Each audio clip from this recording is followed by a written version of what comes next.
The Rise and Fall of Rainforest Cafe. What happened to Rainforest Cafe? Hai, Jason di sini dan selamat datang di channel YouTube saya Company Insight. Di video ini saya akan kasih tahu kamu tentang cerita di balik The Rise and Fall of Rainforest Cafe dan apa yang terjadi dengan restoran chain ini. Kamu pernah ke Rainforest Cafe? Saya pernah beberapa kali datang ke sana dulu sekitar 20 tahunan yang lalu. Mungkin ini bisa memberimu gambaran tentang relevansi restoran ini kalau dibanding dengan masa sekarang. Walaupun saya masih ingat raungan macan atau gorila atau suara gelegar petir yang menyambar dari speaker khas kualitas speaker tahun 90-an, tapi yang paling saya ingat adalah waffle fries-nya yang buttery, lembut, garing, tapi nggak terlalu basah. Waffle fries ini worth it banget buat dikenang di masa sekarang. Sekarang ini Rainforest tinggal bayang-bayang dari masa jayanya dulu.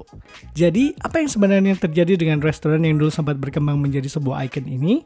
Kenapa jatuhnya begitu cepat dan drastis banget? Di video ini saya akan bahas secara mendalam tentang cerita perjalanan dari brand Rainforest Cafe dan ngasih kamu company insight tentang apa yang benar dan salah yang terjadi dengan restoran chain ini yang nantinya bisa kamu jadikan pelajaran.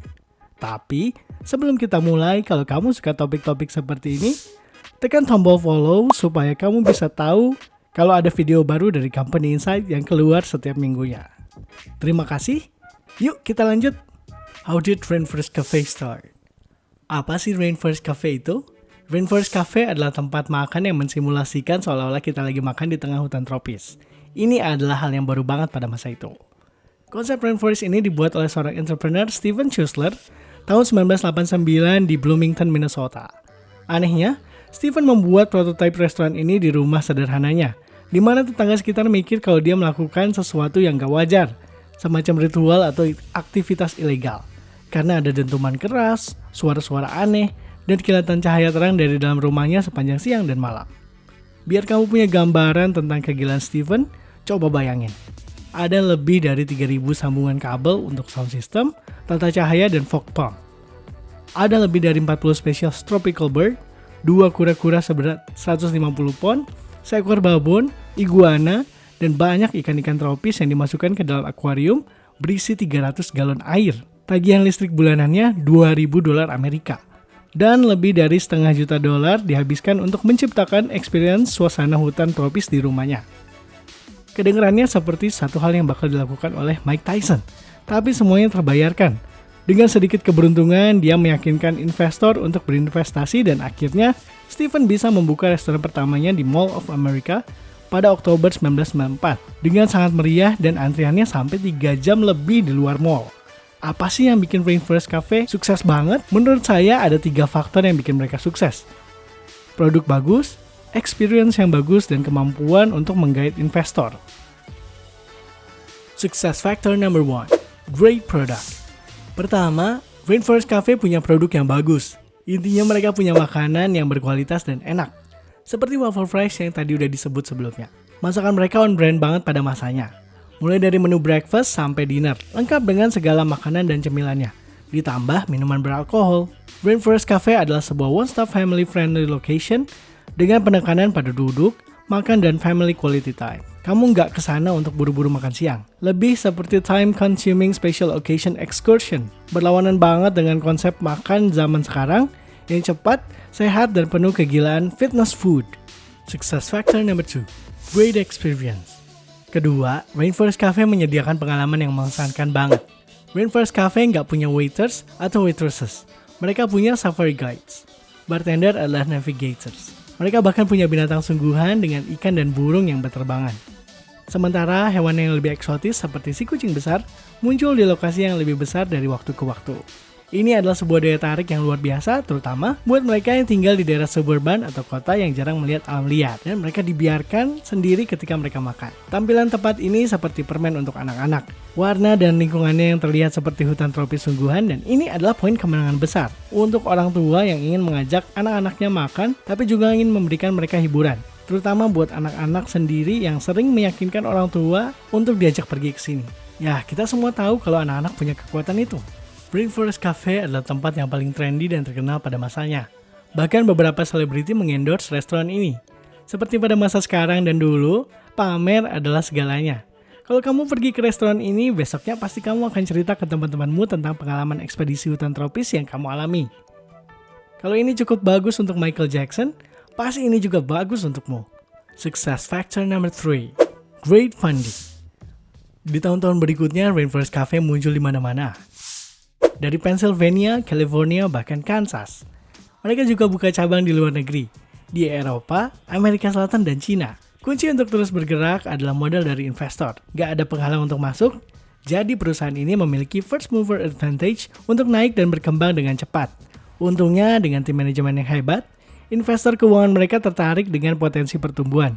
Sehingga Rainforest Cafe meraih IPO di Nasdaq Stock Exchange pada April 1995 dengan $56 Amerika per share. Pada Oktober 1995, share mereka dijual seharga $22 Amerika per share sampai di angka $50 per share pada Juni 1996. Berarti 8 kali return dalam 1 tahun. Bahkan lebih tinggi dari return Tesla dan Bitcoin. IPO dan warrants offering di tahun 1995 membawa pemasukan $23 juta di investment. Melihat momentum, perusahaan kemudian menaikkan modal sebesar $74 juta Amerika pada Januari 1996 untuk mempercepat ekspansi. Di tahun yang sama, di bulan September, mereka naikkan lagi menjadi $96 juta. Kalau di total jumlahnya naik $193 juta Amerika dalam waktu kurang dari 4 tahun. Hampir $200 juta untuk membuka restoran bertema Rainforest ini. Semuanya tampak bagus dan berkembang. Tapi ternyata tanda-tanda keretakan terlihat di tahun-tahun setelahnya. So what happened to Rainforest Cafe? Di balik kecemerlangannya di luar, ternyata ada masalah internal yang terjadi. Failure factor number 1, cost overboard. Masalah pertama adalah biaya yang berlebih, dan perusahaan menghabiskan uang lebih cepat daripada memasukkannya. Kembali ke masa di mana Rainforest Cafe masih menjadi perusahaan yang publicly traded. Mereka memakai investment cost untuk membuka restoran Rainforest Cafe. Pada laporan tahunan mereka di tahun 2000 yang ditunjukkan di sini, angka ini diberikan oleh tim manajemen. Mereka menyebutkan kalau pembukaan di lokasi mall biayanya $7 juta atau setara $10 juta Amerika pada masa sekarang.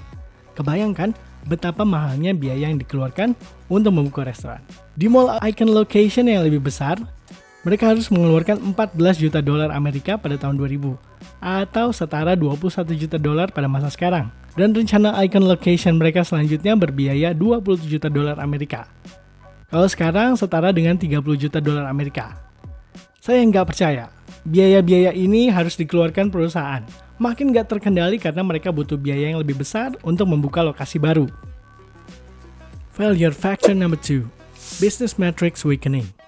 Masalahnya adalah, investor hanya mau melanjutkan membiayai ekspansi jika perusahaan terus bertumbuh dan harga sahamnya pun semakin naik. Begitulah kira-kira permainannya. Tapi semuanya bakal segera berakhir.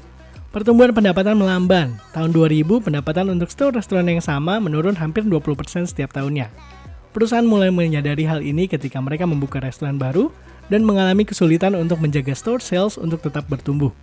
Pada tahun 2000, mereka telah membuka cukup banyak store dan sudah punya banyak data point yang cukup untuk menyadari bahwa setelah membuka store yang baru selama 18 bulan, angka salesnya mulai menunjukkan tanda-tanda akan jatuh mulai dari titik ini.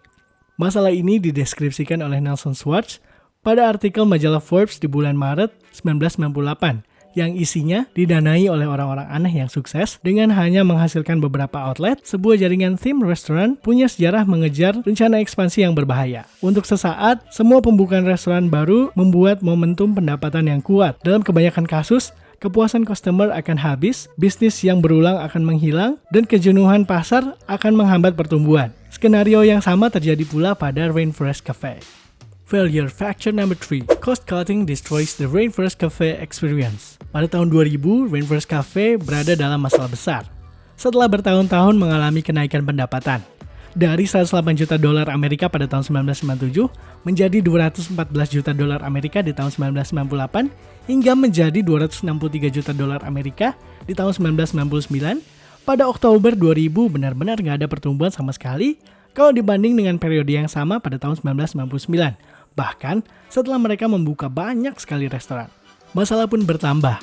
Net income margin mereka terus menurun setiap tahunnya mulai dari 11% di tahun 1997 menjadi 5% di tahun 1998 dan 2% di tahun 1999. Tapi nggak ada yang siap ketika perusahaan menghadapi kerugian besar di tahun 2000. Ketika mereka dilaporkan mengalami net loss sebesar lebih dari $100 juta Amerika selama 9 bulan di tahun itu. Perusahaan dalam keadaan finansial yang jelek banget, dengan kerugian besar dan bisnis metrik yang memburuk, sampai mereka nggak punya pilihan lain selain menjual seluruh bisnisnya dalam fire sale ke Landry's Restaurant, sebuah perusahaan yang juga memiliki lebih dari 600 restoran, hotel, dan kasino, juga entertainment destination di Amerika.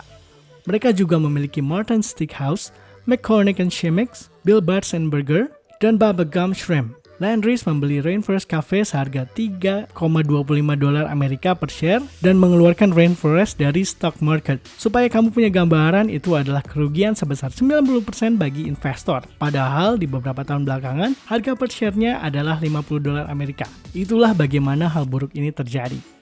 Sebelumnya, restoran ini dikenal dengan presentasi yang luar biasa. Setelah tahun 2000 saat Rainforest Cafe diambil alih oleh Landry's, gak banyak informasi yang diketahui. Satu hal yang diketahui secara umum oleh orang-orang dalam industri ini adalah bahwa Landry's, sang pemilik baru, bergerak melakukan cut cost.